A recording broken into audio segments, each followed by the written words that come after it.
Yo, what's good, chat? Just came back from climbing. Good session. Gonna go have some wings after this with the boys. If you're in Seattle, try Vindictive. $1 wings on Wednesdays. Best wings you will ever have. Without further ado, I think a couple more pages left in this chapter, and then we'll go on to the next chapter. So this might be a short one, but we'll get into it. Summary of instructions. The fact you are reading this book is an indication that you are earnestly seek knowledge. It is also an indication,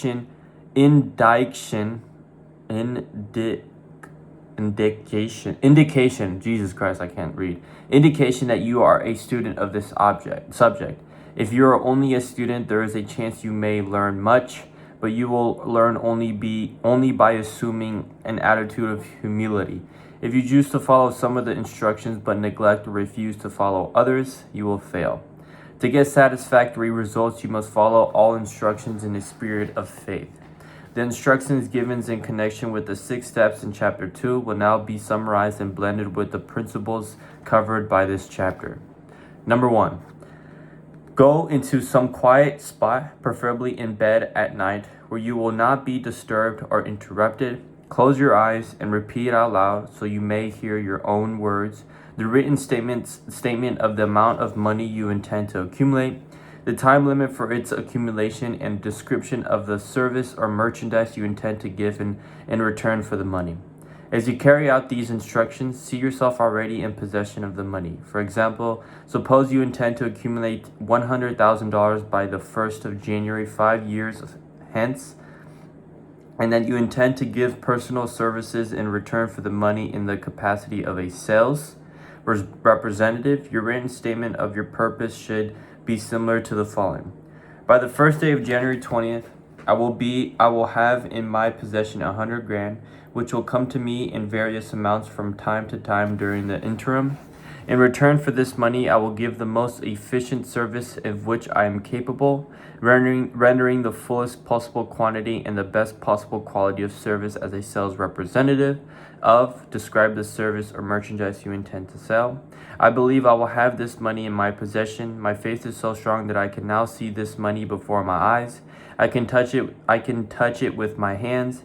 It is now awaiting transfer to me in the proportion that I deliver the service I intend to render in return for it. I am awaiting a plan by which to accumulate this money, and I will follow that plan when it is received. I repeat this program night and morning until you can see in your imagination the money you intend to accumulate. Place a written copy of your statement where you can see it night and morning. Read it just before retiring and upon rising until it has been memorized. As you carry out these instructions, remember that you are applying the principle of autosuggestion for the purpose of giving orders to your subconscious mind. Remember also that your subconscious mind will act only upon instructions that are emotionalized and handed over to it with feeling. Faith is the strongest and most productive of the emotions. Follow the instructions given in chapter 3. These instructions may at first seem abstract. Do not let this disturb you. Follow them anyway. The time will come. The time will soon come. If you do as you have been instructed in spirit as well as in action, when a whole new universe of power will unfold to you. Skepticism in connection with all new ideas is characteristic of all human beings, but if you follow the instructions outlined, your skepticism will soon be replaced by belief, and this in return will soon become crystallized into absolute faith. Then you will have arrived at the point where you may truly say, I am the master of my fate, I am the captain of my soul. Many philosophers have made the statement that people have control over their own earthly destinies, but most of them have failed to say why this is. The reason why one may control one's own earthly status, and especially one's financial status, is thoroughly explained in this chapter. People may gain control of themselves and their environment because they have the power to influence their own subconscious minds, and through it gain the cooperation of infinite intelligence. You are now reading the chapter that represents the keystone to the arch of this philosophy. The instructions contained in this chapter must be understood and applied with persistence if you are to succeed in transmuting desire into money. The actual performance of transmuting desire into money involves the use of autosuggestion as an agency by which one may reach and influence the subconscious mind. The other principles are simply tools with which to apply autosuggestion. Keep this thought in mind, and you will at all times be conscious of the important part the principle of autosuggestion is to play in your efforts to accumulate money through the methods described in this book. Carry out these instructions as though you were a small child. Inject into your efforts something of the faith of a child.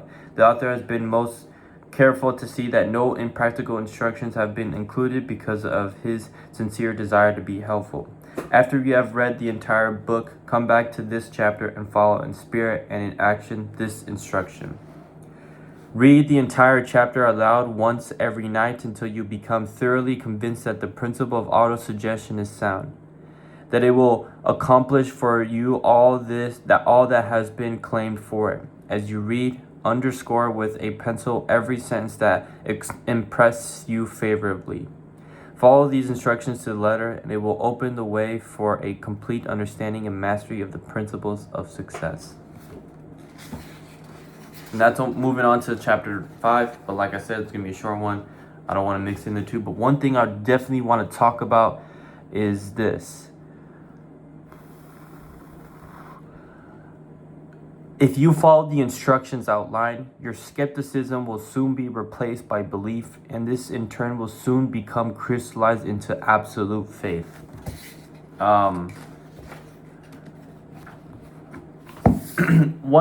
I believe this was my uncle that told me this about managing a business, but also coming up with a new idea.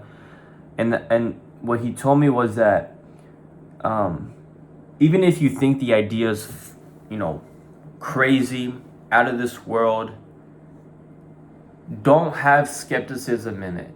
Don't think it won't work. Don't think that it will fail.